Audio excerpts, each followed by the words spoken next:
Assalamu alaikum, brother Volker. Salam alaikum. How are you? Alhamdulillah. Nice to Yourself? I Alhamdulillah. was almost asking you in Turkish, nasılsın? Ben iyi. What does that mean? That's mean, how are you? I'm good. That's great. Anyways, so it's been now how many years since you become Muslim? It was December 2009, so that's almost 4.5 years. MashaAllah. Mm-hmm. So, can you tell, I guess, share with us your journey before, what led you to Islam? I mean, there was a little journey because I was always looking for something that was missing in the life, right? And I have to admit, I went all the way to the other direction. I'm a physicist, right? And as a physicist, you train your brain and your thought that you don't need God in life. You don't need this, right? And because everything is working towards, or like a law, right? And you find out, and humans are capable to find out all the laws. Right? And so that pushed more and more, like, in Europe, that happens, of course, since 200 years, that God was basically pushed out because of science and because of technology outside of the life. However, for me, something was missing, and I, like many other Muslims who converted, I also studied Buddhism and other things. I looked into that, and I got attracted to Buddhism because there was this thought about, meditation. I kind of like that. So to take yourself out of the regular world, right? And so I listened to a lot of Buddhist practices, and things were like suffering, right? And all the things that we say now is in the dunya, right? They are being taken away, right? Sorry. So, okay, so what happened, I guess, after... So, I mean, what I'm saying is I started to meditate and started to, think about, what are the essential things. And like Buddhists, right, they try to detach them from what we call the dunya. Right? And that is what the Buddhist is doing. The dunya mean, what's dunya mean? The dunya, the world, right? It's the world, and your nafs and everything, that's around that. So you're trying to detach yourself from that, and with that you should have a more pleasant life, because you are taking away all the things that cause trouble or cause suffering, and that is the things that that is life. Your nafs and your needs and your desires, they cause pain, and that is the Buddhist belief. Now, making a long story short, later I got a job, or got not a job but an assignment in the United Emirates. That was the first time I was ever in a Muslim country, and that was a new thing to me. So I was open to that, but I tell you quite frankly, if you would have asked me to become a Muslim that time, I would say you're crazy, right? I would never ever do that, because I was, of course, like everybody else, I heard the biased news from the news, right, and what Muslims are, and I had not a right perception from what Muslims are. And that's not quite right. I was actually in Turkey before, and I heard the azan in the morning, and I thought it was just crazy, right? So they were backwards. That was my honest belief. Now, I was in the Emirates, and the first thing that came where I got a little bit more closer to what Islam was, I had this driver who was driving me every morning to the office and back. So the office there sent a driver, and they picked me up from the hotel and drove me back. I was there for the first week, and I thought, since I'm in Abu Dhabi, right, I want to see Dubai, and we'll see how that looks like. And I asked the guy if he would be free on the weekend and would drive me around in Dubai. So yes, he came, we drove around, and now he was Muslim, and he asked me if he could make some stops on the road. He said he had to do some prayers. I was not aware of that concept, when the prayers were and whatnot. I said, of course, you have to do what you have to do. So he kept driving me around, so he dropped me off back at the hotel, and then he said to me, after I paid him a little tip more than I should have, or I was supposed to, and he said, I pray for you. And the way he said that was not just I pray for you, and he said that was deep from his heart. That really touched me. So that was the first thing. And later on, I also met my wife that I have now, right, and she started to introduce me more. So the second incident is I was having a taxi driver. Another taxi driver drove me to the big mosque in Abu Dhabi, and he introduced me to wudu, how to make wudu and everything. And I went to the prayer. That was the first time in the big mosque I think it was a Friday prayer. I can't even remember. It was the first because it was packed there, and we did the Friday prayer. I didn't know what I was just imitating pretty much. So that was the first steps towards Islam. And then the other thing I observed there, that was at 12 o'clock when the Adhan was praying, everybody would go to the mosque.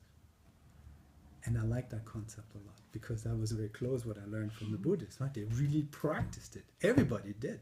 They dropped everything and went arm in arm together down the elevator into the mosque. I said, wow, look at that. Right? So that's amazing, right? They really stop all the nonsense that you do in life. I mean, I shouldn't say nonsense, but all your busy work, and you go pray and distance yourself from the dunya, right? Yeah. And then come back, and they come arm in arm, like friends. That was impressive to me. Right? So these are things. And then, of course, I shouldn't neglect the part that I met my wife, and she kept teaching me and taught me how to pray and taught me everything about Islam. And so I picked up, eventually I converted, right? So I took the Shahada in Abu Dhabi, and they gave me a ton of books, right? A ton of books, and believe it or not, in German, right? In Abu Dhabi, you get the books. They gave you a ton of books in English and in German. In German. Yes, and I'm just reading one of them actually from Galen, right? The guy who was in conflict with Erdogan. And, he's actually here in the US, right? Fethullah? Huh? Yeah, Fethullah Gulen. Gulen. Yeah, Gulen. Yeah, he's here in the US, and they gave me actually 3 or 4 books from him, translated into German. So I started reading this and got more and more into this, and understood more and more about the concept of Islam. And what I really liked about was when I looked at the Buddhist practice that I learned, I realized the Muslims actually translate, they lived it, they did it. Right? If you really practice Islam, you do what what the Buddhists are talking about. You distance yourself from the dunya. If you really do it right, you take it all away, right? And you do it. And if you practice and you go pray and think about this, and you give your, pay zakat and all these kind of things, these are all the concepts that are being taught by Buddhism too, believe it or not. So, and that's what drew me more into it, because if you go down that route, and I've talked to other people too, I know many people went through the Buddhist route into Islam, that seems to be a natural path, right? Because you have to, it's closer, Buddhism is closer to the Western thinking, so that's easier to grasp. And from there, when you understood the Buddhist thinking, you can actually then also understand Islam.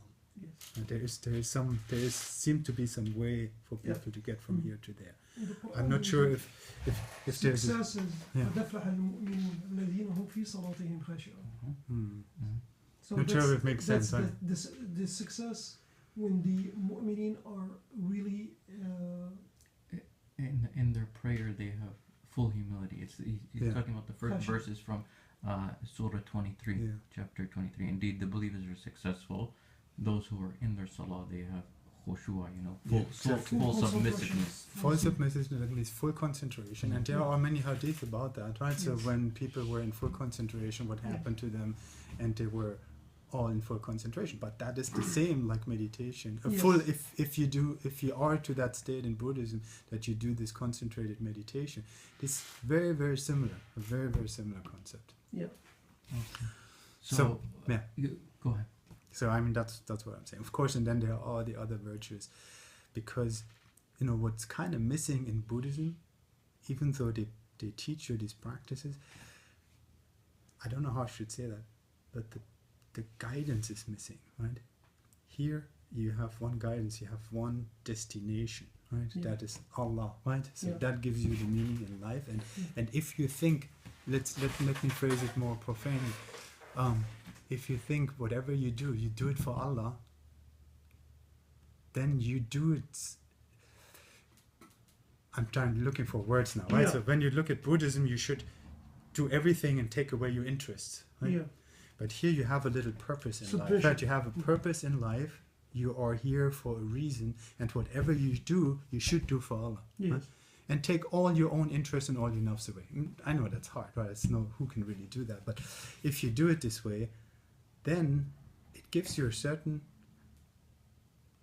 I'm looking for the right, happiness is not the right word.